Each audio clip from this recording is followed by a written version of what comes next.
Assalamualaikum warahmatullahi wabarakatuh. Alhamdulillahirabbil alamin. Kembali lagi untuk anak-anakku yang saleh dan solehah. Sekarang kita masuk ke pembelajaran 5 dan 6 ya. Masih tentang perubahan energi. Nah, sebelum kita mulai, kita awali dengan pembacaan basmalah bersama-sama. Bismillahirrahmanirrahim. Semoga pembelajaran hari ini Allah mudahkan dan Allah lancarkan, dan semoga ilmu yang kalian dapat bermanfaat untuk kedepannya. Amin. Oke, materi hari ini yang akan saya sampaikan yang pertama menceritakan kembali isi bacaan mengenai energi, lalu menyebutkan hak dan kewajiban yang berkaitan dengan energi, dan membandingkan lama kegiatan berlangsung. Oke, langsung saja dibuka di halaman 56. Halaman 56 ini ada cerita tentang hemat energi di sekolah. Oke, kita akan mencari tahu, kita akan mencari informasi dari cerita hemat energi di sekolah. Kira-kira apa aja nih energi listrik apa saja yang kita harus hemat ketika kita sedang di sekolah. Oke. Hemat energi di sekolah. Hidup hemat artinya tidak boros dan tidak berlebihan. Oke, garis bawahi ya. Hidup hemat berarti tidak boros dan tidak berlebihan. Tidak berlebihan itu berarti menggunakannya itu hanya secukupnya saja, ya. Oke. Nah, penghematan energi adalah tindakan mengurangi jumlah penggunaan energi sesuai dengan kebutuhannya. Maksudnya apa? Nah, kalian menggunakan energi listrik yang ada di rumah itu secukupnya, ya, tidak boleh berlebihan, dan juga kalau bisa mengurangi jumlah penggunaan energi. Nah, bagaimana caranya Ustazah untuk mengurangi energi listrik yang ada di rumah?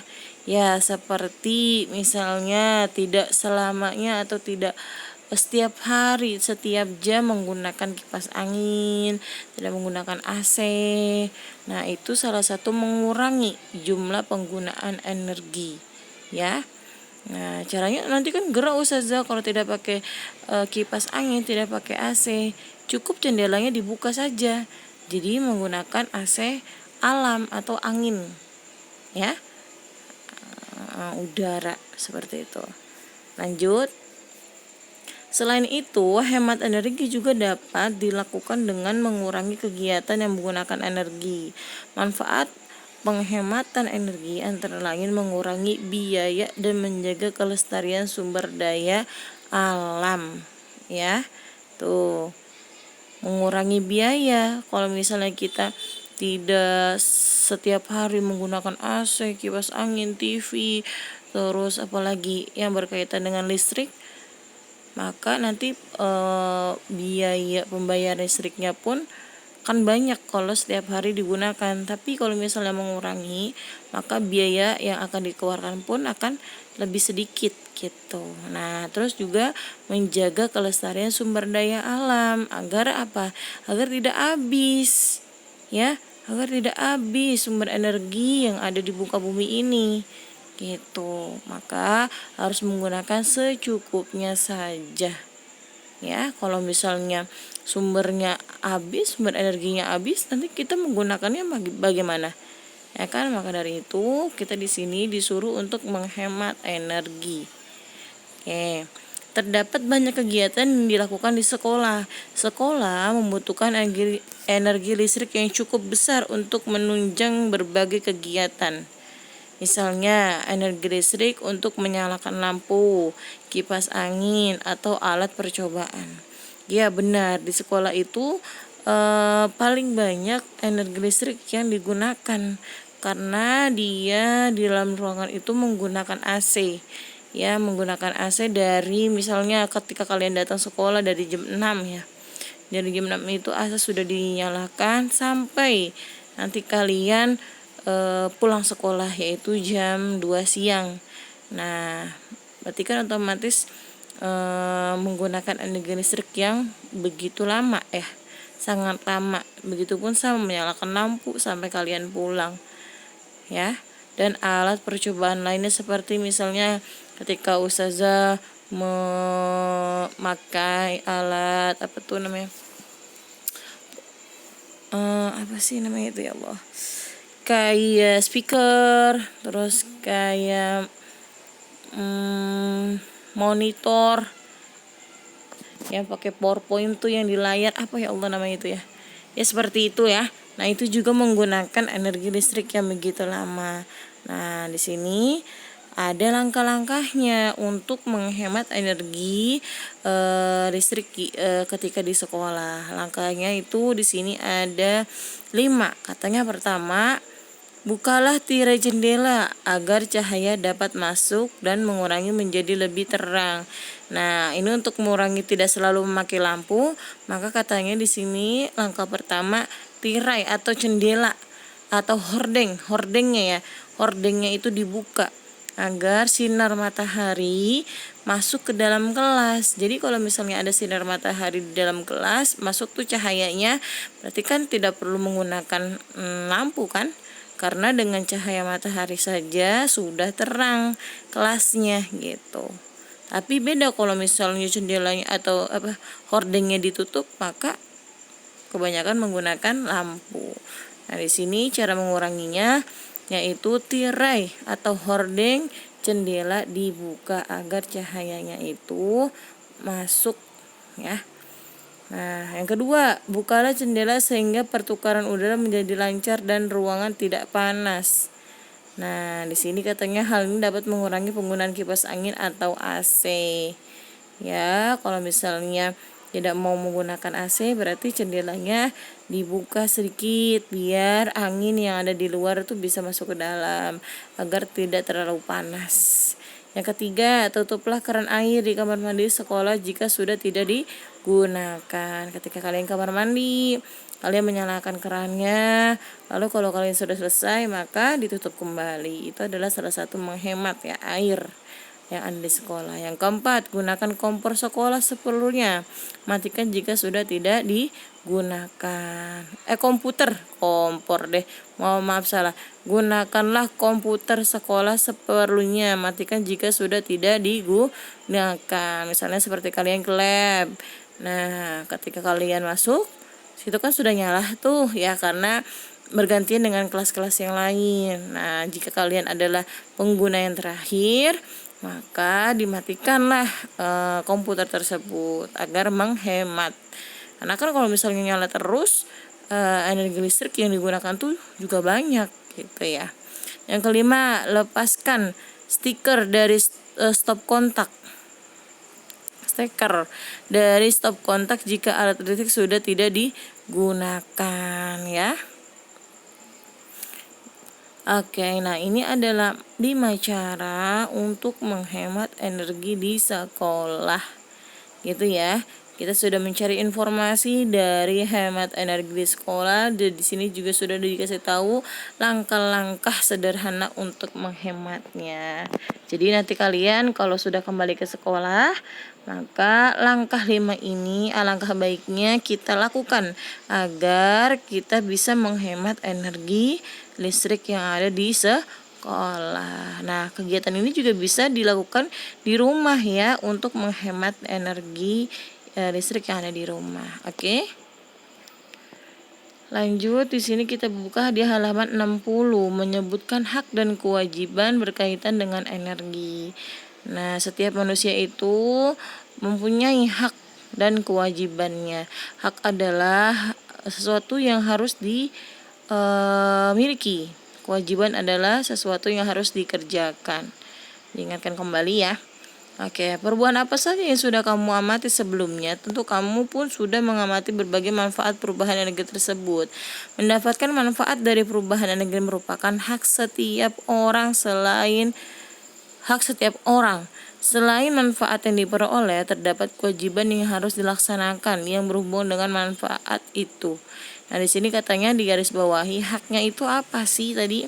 Mendapatkan manfaat dari perubahan energi merupakan hak setiap orang. Berarti hak kalian nih, hak kita sebagai manusia yaitu mendapatkan manfaat dari perubahan energi. Lalu kewajibannya apa? Kewajibannya yaitu terdapat kewajiban yang harus dilaksanakan yang berhubungan dengan manfaat itu. Contohnya Haknya, contoh hak kita nih sebagai manusia di sini mendapatkan air untuk kebutuhan sehari-hari itu adalah hak kita. Nah, namun ada hak, ada juga kewajiban. Nah, kewajibannya apa nih kita? Yaitu menghematnya. Kita kan tadi sudah mendapatkan nih, sudah membutuhkan tuh air tersebut. Kalau kita sudah memiliki air tersebut, maka kita berkewajiban untuk menghematnya. Jadi jangan kalau misalnya kita punya air banyak nih di rumah kita, airnya kenceng banget kerannya ya. Nah, airnya dibuang-buang banyak buat ya pokoknya hal yang tidak penting di memakai air gitu. Nah, di sini kewajiban kita untuk menghematnya agar terjaga kelestariannya. Nah, hak memperoleh bahan bakar disertai kewajiban membayar sesuai harganya. Kita juga wajib bersikap hemat dalam penggunaannya. Ya, jadi ini adalah hak dan kewajiban yang berkaitan dengan energi. Jangan lupa digarisbawahi dan bisa membedakan mana hak kita dan mana kewajibannya. Oke? Lanjut saja, di sini ada penjelasan tentang membandingkan lama kegiatan yang berlangsung. Ya, walaupun kemarin kalian sudah latihan, tapi di sini Ustazah akan putar kembali tentang video penjelasannya agar kalian lebih paham. Oke, selamat menyimak video tersebut.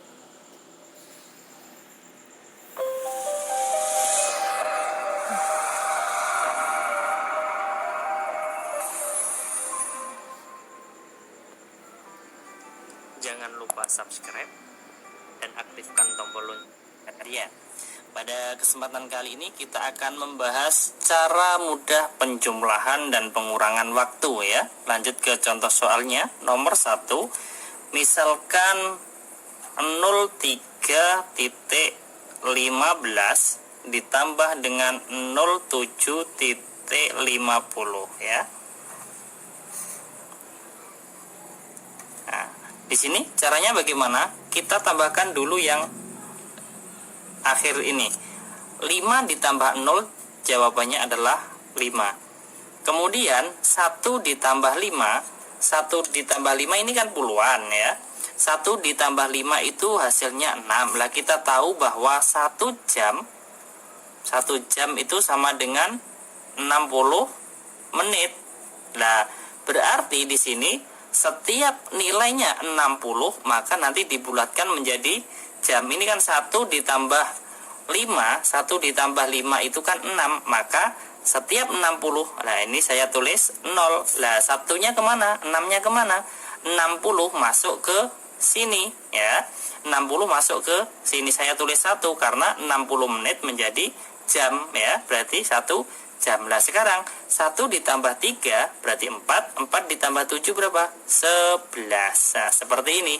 Berarti 3.15 ditambah 07.50 jawabannya adalah 11.05. Seperti itu caranya. Contoh lagi soal yang nomor 2. Misalkan 07.05 kemudian dijumlahkan dengan 01.55. Nah, sekarang kita jumlahkan. 5 ditambah 5 berapa? 10, saya tulis 0. Nyimpan berapa? Nyimpan 1, saya tulis di sini. 1 ditambah 0, 1. 1 ditambah 5, 6. Lah, 6 ini kan nilainya adalah puluhan, berarti 60. Lah, kalau 60 berarti saya tulis 0. 60-nya menjadi 1. 1 apa? 1 jam. 1 ditambah 7, 8. 8 tambah 1, 9 ya. Berarti 07.05 ditambah 01.55 jawabannya adalah 09.00. Seperti itulah, ini kan yang penjumlahan. Coba kita ambil contoh yang pengurangan. Nomor 3, misalkan yang pengurangan 09.15 dikurangi dengan 02.55. Nah, ini kan pengurangan. Sama dengan kita lihat di sini, ini 15 dikurangi 55, bisa tidak? Lah, kalau tidak bisa maka ambil depannya sini. Ini kan 9, diambil 1 ya. 9 ini diambil 1 tinggal 8. Satunya masuk ke sini 15, berarti 15 ditambah 60 karena 1 jam 60 menit. 15 ditambah 60 berapa? Menjadi 75. Seperti ini caranya.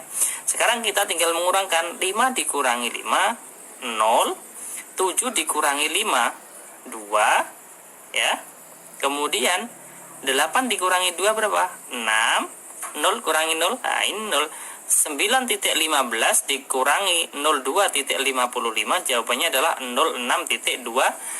Seperti itu cara mengerjakannya. Contoh lagi soal yang nomor 4 ya. Misalkan 01, 01 kita buat 11 saja. Pukul 11.10 dikurangi dengan 03.50. Nah, caranya bagaimana? Seperti yang tadi, ini kan 10 dikurangi 50 kan tidak bisa, berarti ambil depannya. 10 ditambah 60, mengapa kok ditambah 60? Lah, ini kan 1 jam dijadikan menit, berarti 60. 10 tambah 60, 70. Lah, ini satunya tinggal berapa? Tinggal 0, karena 1 ditambahkan di menitnya menjadi 70 ini. Sekarang kita tinggal mengurangkan 0 dikurangi 0, 0. 7 dikurangi 5 berapa? 2. Kemudian 0 dikurangi 3 atau langsung 10 dikurangi 3 berapa? 7 ya. Jawabannya adalah 07.20. Ini adalah cara penjumlahan dan pengurangan waktu. Apabila video ini bermanfaat, jangan lupa di-share ke teman-teman yang lain. Sampai wassalamualaikum warahmatullahi wabarakatuh. Oke, itu adalah contoh atau penjelasan tentang membandingkan lama kegiatan yang berlangsung dengan cara pengurangan dan ada cara juga penjumlahan.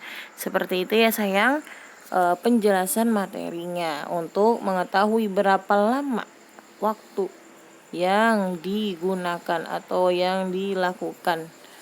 Oke, cukup sekian untuk materi pada pagi hari ini. Alhamdulillah sudah selesai. Jangan lupa pesan Ustazah ada 3, sholat 5 waktu, mengaji, dan menghormati orang tua.